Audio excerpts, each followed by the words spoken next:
Hello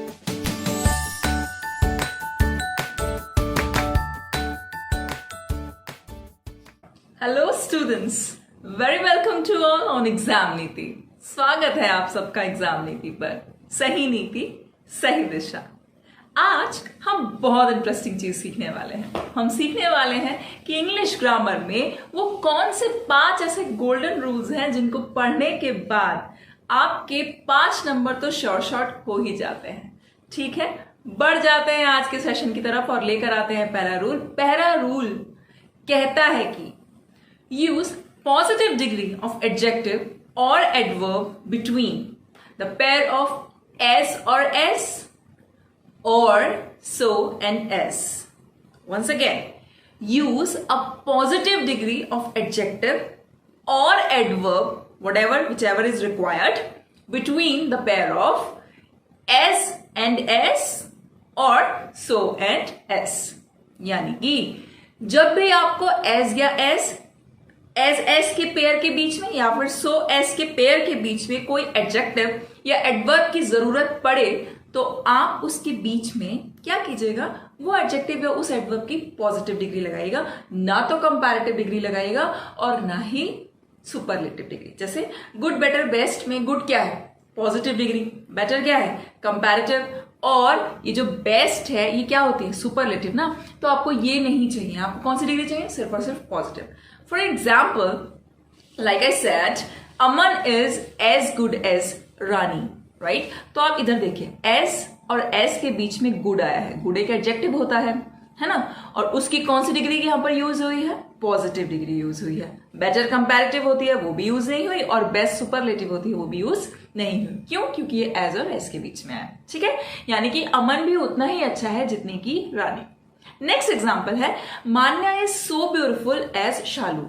मान्या भी उतनी ही beautiful है जितनी की शालू। यानी कि सो और एस के बीच में भी you have used a positive degree of adjective, not comparative, neither comparative nor superlative, right? अब next is Anuj drove as fast as he could. अनुज ने उतनी तेज ड्राइव किया जितनी तेज वो कर सकता था, राइट। तो फास्ट यहाँ पर एडवर्ब का काम कर रहा है, वो भी अपनी पॉजिटिव डिग्री में। यहाँ पे फास्टर और फास्टेस्ट की जरूरत नहीं है, और अगर करेंगे तो फिर गलत हो जाएगा। तो एग्जाम में इसके ऊपर आपको बहुत इंपॉर्टेंट रूल है ये, और आपको इसके ऊपर एसएससी की बात कीजिए या आप बात कीजिए आरआरबी के लेवल की, तो वहां पर आपको इस रूल पर काफी सारी एरर्स देखने के लिए मिल सकती हैं। ठीक, moving on to the next. I hope आपको समझ में आ रहा है, राइट। चलिए, नेक्स्ट इज डाउट या डाउटफुल का पेयर जब भी दिखाई दे तो उसके साथ आप इफ या वेदर का इस्तेमाल तब करते हैं when you have affirmative sentences, when you have an affirmative sentence. Clear. Next is you use doubt या डाउटफुल के साथ जब भी आप यूज करेंगे दैट, तो you use that in the case when you will see the sentence, that sentence is in a negative or in an interrogative form. अगर आपका सेंटेंस कोई नेगेटिव या इंटेरोगेटिव फॉर्म में होगा तब आप डाउट या डाउटफुल के साथ दैट लगाएंगे। कैसे? एग्जाम्पल देख लेते हैं। जैसे कि एग्जाम्पल आपकी स्क्रीन पर है, आई डाउट, मुझे डाउट है कि she will read to you, कि वो तुम्हें पढ़कर सुनाएगी, मुझे इस बात पे डाउट है। अफर्मेटिव सेंटेंस कि मुझे डाउट है कि वो तुम्हें पढ़कर सुनाएगी, राइट। तो यहां पर इफ लगा क्योंकि this sentence is, which kind of sentence is it? It is an affirmative sentence. It is an affirmative sentence. Now next is, I doubt that she is not really helping you. मुझे doubt है, that क्यों लगा यहाँ पर? क्योंकि देखिए not आ गया, not लगने से आपका सेंटेंस नेगेटिव हो गया है ना। तो I doubt that, मुझे डाउट है कि वो वास्तविक तौर पर या फिर really she is not helping you, वो तुम्हारी हेल्प नहीं कर रही है। नेक्स्ट इज, हमने ये भी पढ़ा कि हम दैट तब भी लगाते हैं डाउट या डाउटफुल के साथ जब हमारा सेंटेंस कैसा होता है, when our sentence is in interrogative form, right. तो जैसे लिखा है, डू यू रियली डाउट, क्या तुम वाकई में इस बात पर डाउट करते हो, संदेह करते हो, that he will help you, कि वो तुम्हारी मदद करेगा, राइट। तो ध्यान रखिएगा इस रूल को, और ये रूल आपको पक्के से 1 मार्क दिलाएगा जब भी आपको इस पर बेस्ड एरर या फिर कोई क्लोज टेस्ट या फिर कोई फिलर देखने के लिए आएगा। तो इस बात का खासा ध्यान रखिएगा। Moving on to the next rule. Next rule is the same के साथ हम दैट लगाते हैं। किस केस में?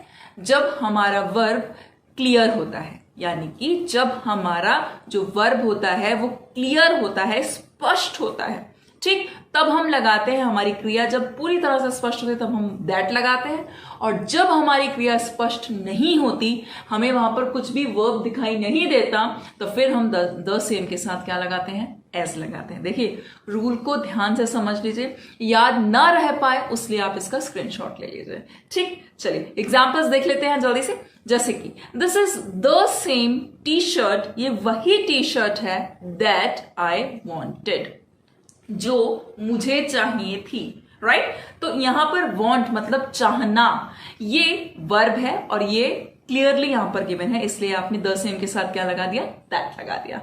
नेक्स्ट सेंटेंस देखिए, this is the same car, ये वही कार है एज माइन, जैसी कि मेरी है, ये बिल्कुल वैसी ही कार है जैसी कि मेरी है। अब माइन आपको पता है ना, ये माइन वर्ब नहीं है, राइट, इसी वजह से यहां पर एस लगा है, यहां पर दैट नहीं लगा। चलिए बढ़ जाते हैं जल्दी से अगले रूल की तरफ, और वो क्या है, रूल नंबर 4, और ये सेकंड लास्ट रूल है, तो इसलिए बहुत ध्यान से सुनिए और स्क्रीनशॉट ले लीजिए।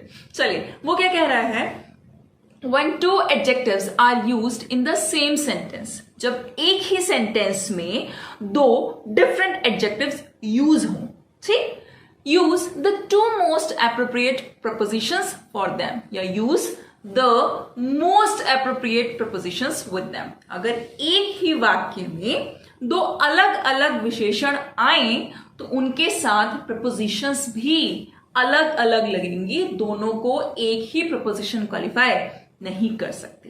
क्लियर है, गांठ बांध लीजिए, ये रूल पक्का से आपको एक नंबर दिला के रहेगा। एग्जाम्पल के तौर पर शालू इज सीनियर एडजेक्टिव है, आपको पता है ना, शालू इज सीनियर टू, सीनियर है, एंड मोर टैलेंटेड देन, और बहुत ज्यादा टैलेंटेड है, देन यू, तुमसे। एक तो शालू तुमसे सीनियर है, दूसरा देखिए मोर टैलेंटेड, ये भी क्या है, एडजेक्टिव है, तो दोनों ही एडजेक्टिव है, दोनों डिफरेंट एडजेक्टिव है, तो इसके साथ प्रपोजिशन लगी है टू और इसके साथ प्रपोजिशन लगी है देन। ध्यान रखिएगा, आप दोनों को ही सीनियर और मोर टैलेंटेड को जब भी एरर आएगी तो वो किस तरह की आएगी, एरर इस तरह की आएगी कि Shalu is senior and more talented than, तो गलत हो गया। क्यों?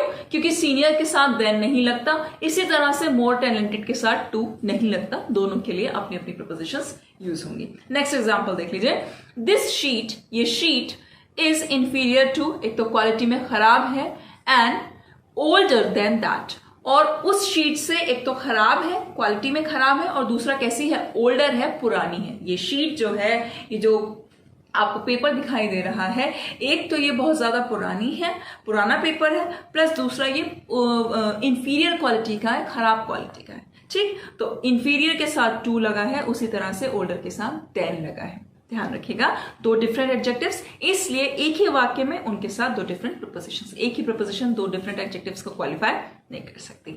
नेक्स्ट और लास्ट रूल और सबसे ज्यादा इंपॉर्टेंट रूल आज के सेशन का ये रहा, use the objective case of the pronoun after propositions. जब भी आपको प्रपोजिशन किसी सेंटेंस में देखने के लिए मिले, पूरी इंग्लिश की बात चल रही है, चाहे आप 12th के स्टूडेंट्स हो, चाहे आप 10th के हो, चाहे आप कोई कॉम्पिटिटिव एग्जाम देने जा रहे हो, चाहे आप यूपीएससी के लिए डिस्क्रिप्टिव लिखें, चाहे आप कुछ भी इंग्लिश के से रिलेटेड काम करें, बात करें, जब भी कभी भी प्रपोजिशन आएगी और प्रपोजिशन के बाद आपको कोई प्रोनाउन यूज करना है, तो वो प्रोनाउन हमेशा अपने ऑब्जेक्टिव केस में ही रहेगा, न अपने सब्जेक्टिव केस में होगा, और ना ही वो प्रोनाउन अपने सब्जेक्टिव के अलावा पॉजेसिव केस में होगा। ध्यान रखिएगा, वो सिर्फ और सिर्फ अगर प्रपोजिशन के बाद कोई प्रोनाउन आएगा, पूरी इंग्लिश में अगर आएगा, तो फिर वो अपने ऑब्जेक्टिव केस में होगा। जैसे कि सुरेश लाफ्ड एट। अब ना यहां पर आई आ सकता, ना यहां पर माई आ सकता, ना यहां पर माइन आ सकता। ध्यान रखिएगा, ना आई आएगा, ना माई आएगा, ना माइन आएगा, यहां पर आएगा आई का जो ऑब्जेक्टिव केस होता है वो मी होता है ना, ये तो पता है ना। इसलिए यहां पर एट के बाद ये प्रपोजिशन है, इसके बाद क्या लगा है, मी लगा है, ऑब्जेक्टिव केस ऑफ प्रोनाउन लगा है। इसी तरह से दूसरा एग्जाम्पल देख लीजिए, देयर इज नो डिफरेंस, कोई अंतर नहीं हम बिटवीन एक प्रपोजिशन है, बिटवीन अस, हम दोनों के बीच में कोई भी अंतर नहीं है। तो होता है ना वी और अस, तो पता है ना कि वी सब्जेक्टिव केस है और अस कैसा केस है, ये जो अस है वो कैसा केस है, ऑब्जेक्टिव केस है, इसलिए प्रोनाउन का ऑब्जेक्टिव केस यूज किया है, ना ही हमने यहां पर आवर का यूज किया है। ठीक है, हमने आर का यूज भी नहीं किया क्योंकि आर जो है वो वी का पॉजेसिव केस होता है और हमें क्या चाहिए, सिर्फ और सिर्फ कैसा केस, चलो इसे बता दीजिए हमें कैसा केस चाहिए, हमें चाहिए इसका ऑब्जेक्टिव केस। आई होप आपको आज का सेशन बहुत पसंद आया। इस तरह के और बहुत सारे सेशंस के लिए जुड़े रहिए और सब्सक्राइब करिए एग्जाम नीति को। Thank you, till then कार्पेडियम।